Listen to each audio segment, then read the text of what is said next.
When did Rojas Night Market started or start? So January 22, 2014. So akala ko, all I know is nag-start siya mga 2012. So 2014 na pala.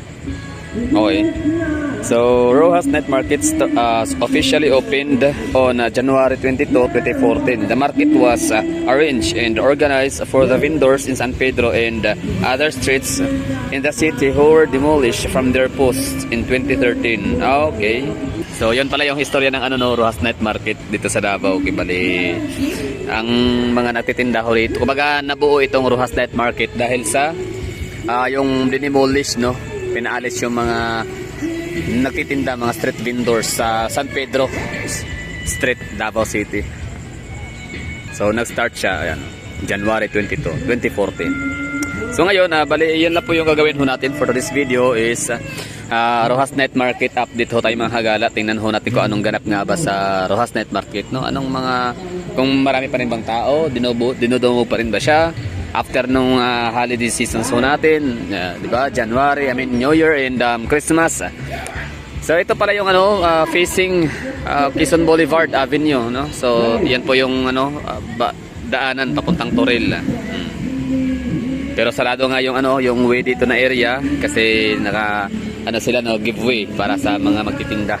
Night market. Ang night market hanggang alas 2 sila ng gabi pagka 12 11, no? Medyo simula nang magliligpitan yung mga yan tapos at 12, no? Kailangan linis na yan 12 to 1. Merong mga demolition team na nagpapatrolya, no? Nagro-roving para yan nga. Para pagkalaon na alaon na medya alas 2 passable na yung itong area na to dito sa mga sasakyan. So yun lang, Rojas Night Market. Since Rojas Night Market to yung ating update, yung ating video, isasama na ho natin tong maglakad tayo dito sa Rojas Avenue mismo. So ulitin ko, itong Rojas Avenue malapad, since avenue ho siya, so malaki siya na kalye. Siya, kumbaga main thoroughfare. Ibig sabihin nun, po siya mga gala, kumbaga ito yung parang pinaka focal point, pinaka sentro, no? Babaan sa kayan. For example, mga taga Toril, taga Kalinan, Mintal, Marilog, taga Sirawan, Toril. Hindi pala, wala pala Sirawan na jeep papunta rito. So Toril, Kalinan, Mintal, Marilog, Panabo City. Sa yun North, South and Central South. And North, basta.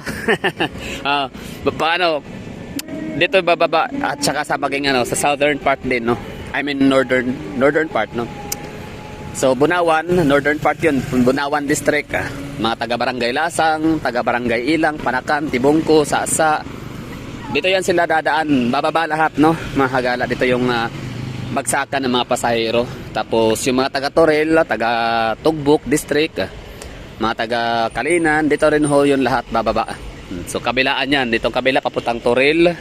Tapos ito naman papuntang mga Catalan ng Grande, papuntang mga Tugbok. Pero dahil nga sa sarado yung kabila ngayon gantong oras kasi nga giveaway sa mga magtitinda sa Rojas Night Market. Di ba? Yan yun, no? So ngayon, itong way na to dito, itong lane, dalawa. Salubungan sila dyan. Pero pag araw, one way lang to dito, one way lang din sa kabila. Marami na rin ho akong napuntahan pala na mga night market sa Pilipinas. So Karkar Night Market Cebu City, sa may Lapu-Lapu City Night Market meron din, tapos Baguio City. Para sa akin yung pinaka-iconic talaga ng mga night market sa Pilipinas is yung tatlo na nabanggit ko, no? Davao City Night Market, Baguio City sa may Harrison Road, and Karkar Night Market sa Cebu. So minsan gagawa ko tayo ng tawag nito, parang compilation, no, of night markets na masasabi kong pangmalakasan talaga, pangmalakihan. Iloilo City, shout out, meron ba kayong night market? Maliban doon sa festive walk night market, or sa yun, Korean yun Korean market. Although night market pala siya may tuturing, pero parang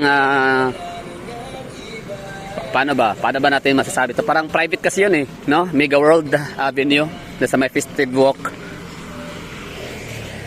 So, night market pa rin naman siya, may tuturing. Pero ang gusto ko, hindi ko siya maisali sa sa compilation ng Rojas Night Market of Davao City, Harrison Road Night Market of Baguio City, and Karkar Night Market of Cebu City. So, hindi ko isali yung festive walk na night market sa Iloilo kasi parang private yun. Hindi siya talaga gaya dito sa Davao Banayan. Public places lang siya. Like Carbon, public market ng Cebu City, and Harrison Road of Baguio City. Sa Baguio City, ang night market nila doon nasa kalsada pero okay lang siya, no? Bali, segregated yung pagkain, yung food district nila. I mean, yung food area. Ang galing na, no? Nagagamit na siya. Anyway, yun, bali, gagawa talang content doon. Asa tanongin nyo, anong napuntahan nyo sa tatlo na yon? Kung napuntahan nyo na ba ang tatlo, nakapunta na kayo sa Rojas Night Market, Harrison Night Market sa may Baguio City in the Carbon of Cebu. Ano sa tingin nyo ang pinakamagandang night market sa tatlo na yon? So, kung hindi nyo pa napuntahan, gagawa tayo ng video ho nun, mga hagala compilation, no? I-compare ho natin kung anong pagkakaiba. Siyempre, meron yan, no? Panigurado. So, dito sa Davao, paniguradong ang night market sa Baguio and Cebu ay wala silang durian ice cream. So, kami meron dito. Meron kaming durian ice cream. I don't know kung meron silang charcoal ice cream. Pero durian ice cream na lang, no? Doon ako tataya. Sure ball, panigurado na walang durian ice cream sa Cebu Night Market and tawag nito sa may Baguio City Night Market. Oo nga pala, kung meron pala akong itapat kay Iloilo City na night market ay yung Sugbo Mercado ng Ayala and IT Park. Yun, pwede yun kasi parehas silang located sa private property ng mga Ayala in the Mega World. So yun, patas na yun, no? Patas yun na pagpipilian natin kung sino ang mas prefer ho ninyo. Tapos ito, Harrison Road, ito talagang Harrison Road ng Baguio City in the Rojas Night Market of Davao. So ito yung parang napaka fair nilang i-compare, kaso nga lang iba ang hype ni no? Iba yung hype or rating ni Harrison Road sa Baguio. Talagang mga tao di magkamayaw. Palibasa kasi ang Baguio City, mga hagala, amin man natin o hindi, sila talaga yung pinaka most visited na tourist destination dito sa Pilipinas. Kasi kasi hindi kasi sila mahirap puntahan, no? Hindi mo na kailangan mag-book ng ticket, alam mo yon, ng eroplano.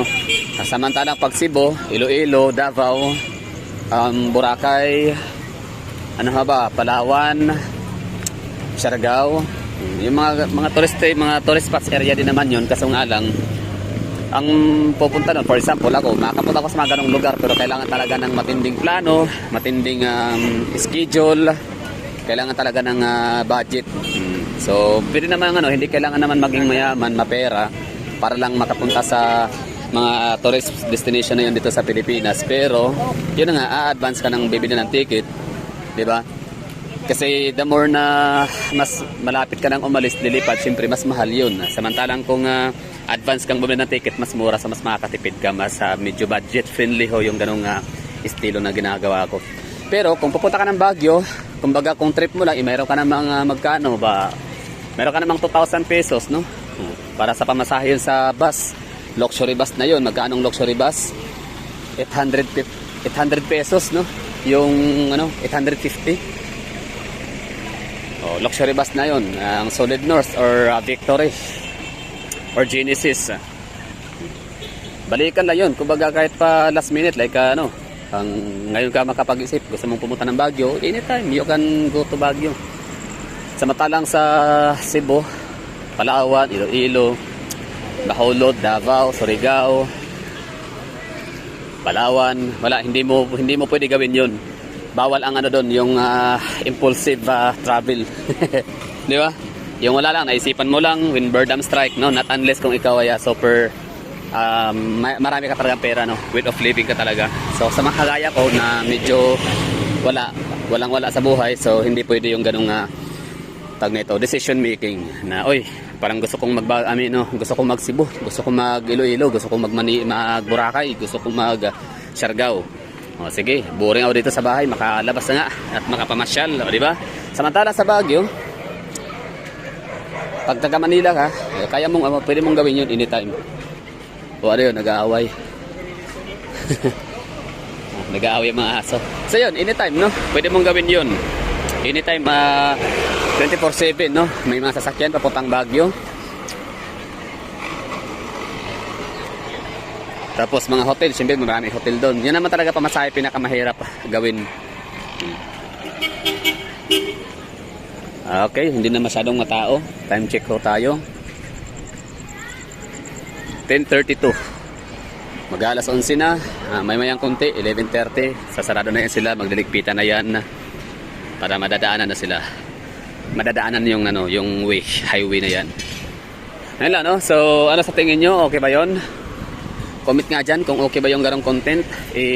Tabi natin si Harrison Road. Harrison Night Market of Baguio City.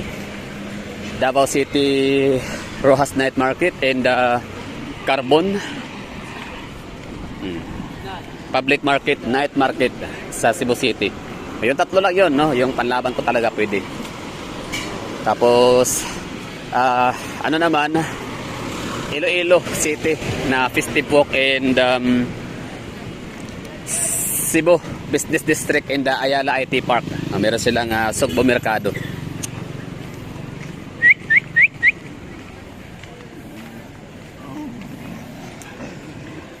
Ito lang, update mga Hagala. So ito na, kasama na to sa update ho natin. O nga pala, no, dapat doon pala dapat dumaan.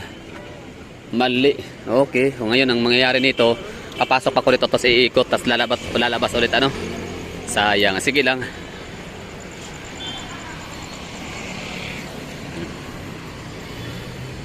Rojas Night Market. January 12, 2024.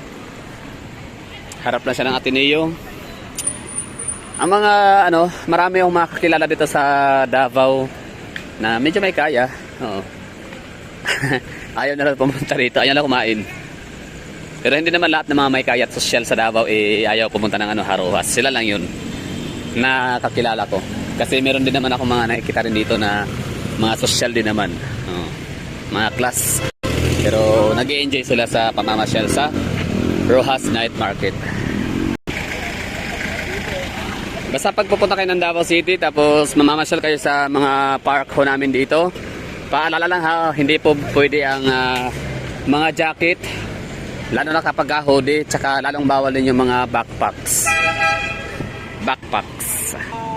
O yun, no, dito tayo sa loob ng night market. Ito yung pinakaunang parang chamber, quarter, ano ba tawag dito? Kasi parang tatlong lane to dito, or tatlong pwesto.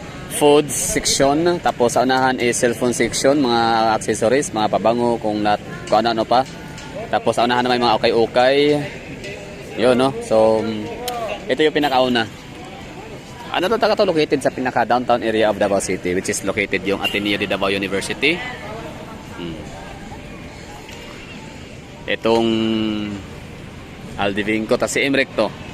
Ayan, pinaka-first ever na sikat na dito, hotel sa Davao. Yan, Marco Polo Hotel. Yan. Tallest building in Mindanao. Vivaldi Residences. Yan, no? So, since update lang naman ang sadyaho natin dito, kung kumusta ang night market. So far, ito na. Kita nyo na, no? Ito na yung kasagutan ng ating mga katanungan after 12 days of New Year. Kumusta na kaya ang Rojas Night Market? Marami pa rin ba tao? Yan, marami pa rin naman. So kaso nga lang, this time is 11, mag-alas 11 na. Ibig sabihin, pauwi na yung mga tao tapos ang kumain, no?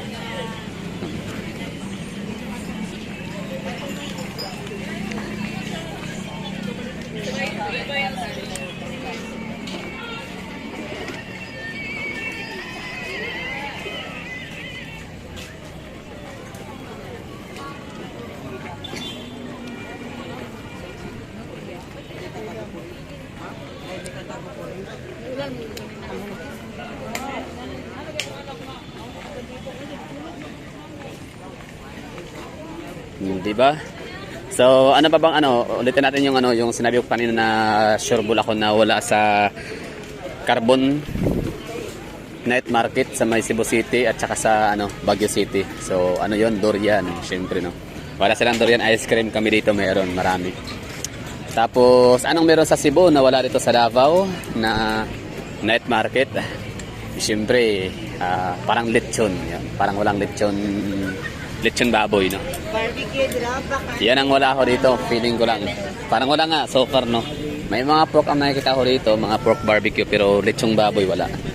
Tsaka seafoods namin dito, tuna lang ang makikita ko natin dito. Wala mga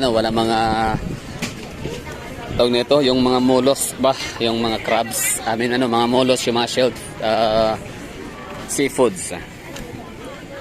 So sa Cebu, sila yung champion nun. Tapos sa naman, sa Baguio City, wala silang pagkain doon na specialty lang talaga sa lugar nila. Ay, meron pa pala. Strawberry jam, taho. Wala palang walang taho na strawberry doon sa kailang night market food district. Oo nga pala, speaking of sanitation, so Davao City is isa naman talaga sa pinakamalinis na lugar sa Pilipinas. Davao City, no? So hindi lang sa kalye, sa daan, sa mga basura, kalat, no? Maging sa mga pagkain na rin. So very strict yung dito, yung requirement, no? Yung implementation para sa food sanitation dito sa Davao. So ngayon nga, for example, meron tayong nakitang dito. Taga City Health Office na sila roving, no? Nag-check up sila or yung checking kumbaga sa lugar kung lahat ba ay sumusunod, no, sa protocol.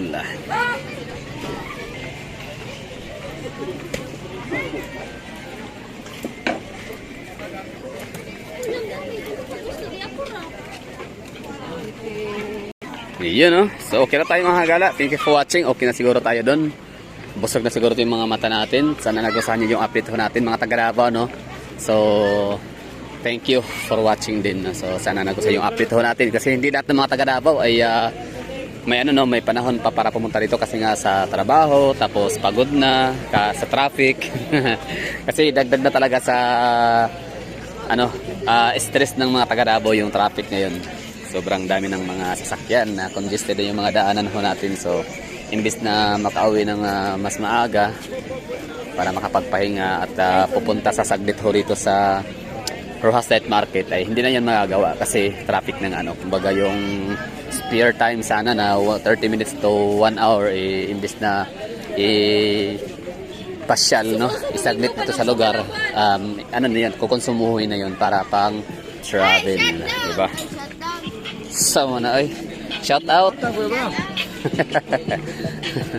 Ayan lang, no, bali okay na tayo. So maraming thank you and stay safe, ingat kayo natin dyan, halong kamuda.